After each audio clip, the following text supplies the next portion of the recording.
Hey, what's up everyone? Up. This is Valoramous. Today's music producer tutorial, we're going to talk about comping vocals. So we'll hop into Logic Pro 10.5, which is my digital audio workstation or DAW of choice, and I will show you my method for comping a singer's vocal take. Okay, this is Logic Pro 10.5. This is what the interface looks like. So when working with a vocalist, you will either have that singer come over to your studio and record vocal takes right there in real time with you as the producer, or the singer, him or her, will record vocals in his or her studio and then send you the vocal stems. In either scenario, you will need to take several takes and distill that down in one set of lyrics or one set of vocals for your track. In most cases, you will get 2, maybe 3 takes if you're doing it through email or over the internet. If you're doing it live in person in your studio, you may want to have 4 takes or 4 trials of every vocal section. That way you can choose the best vocals of the bunch. So in this example, I'm going to show you vocals where the singer and we worked together through the internet, and he sent me 2 vocal takes, and then I was able to use that and select the best ones. So in verse number 1, which is this red section right here, you can see that I have a couple of vocals that are actually muted. So that is actually me comping the vocals. And what I had to do here was I just simply A and B tested both vocals. So I just mute these 2 tracks. I hit play and I soloed each track individually, and then whichever take was better, I selected that one. So that is the first step.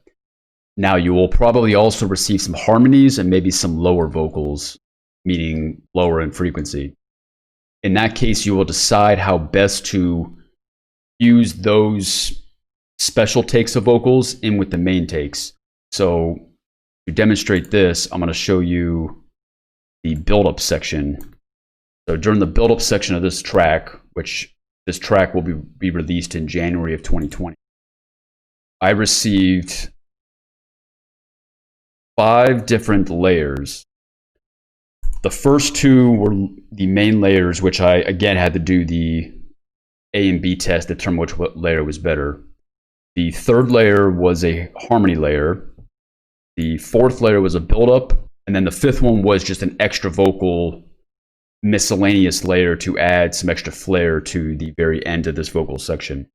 So to incorporate the harmony section and the lower section, what I did was I applied the same processing chain, but then I added a wider plugin. So on the harmony, what I did is you think about your vocals from on just a vertical plane. So the lower vocals are down here and the upper tier vocals are up here.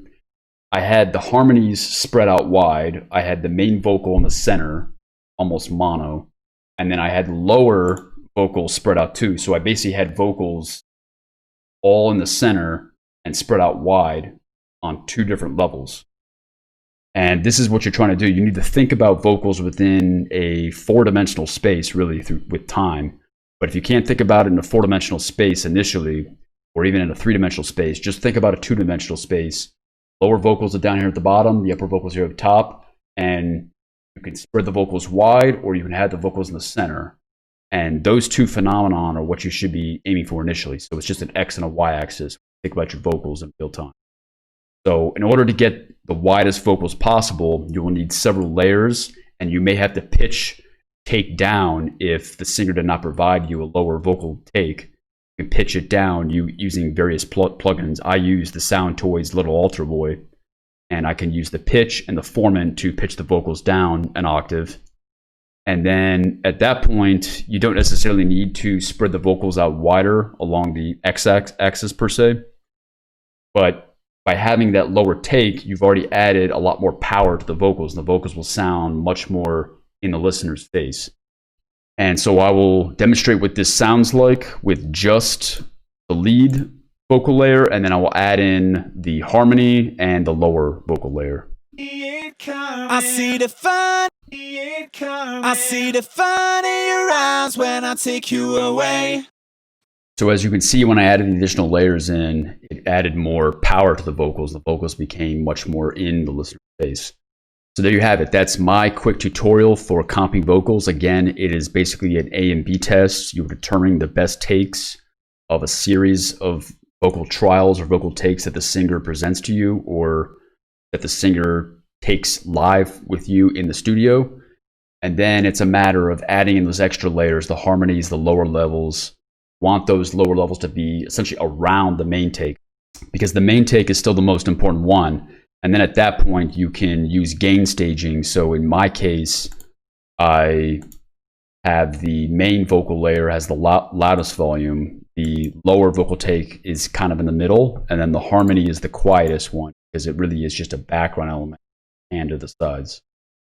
And if you apply all these techniques, this will bring your vocals more front and center in the mix. If you like this content, like to see more, please like, comment, share, subscribe. Thank you.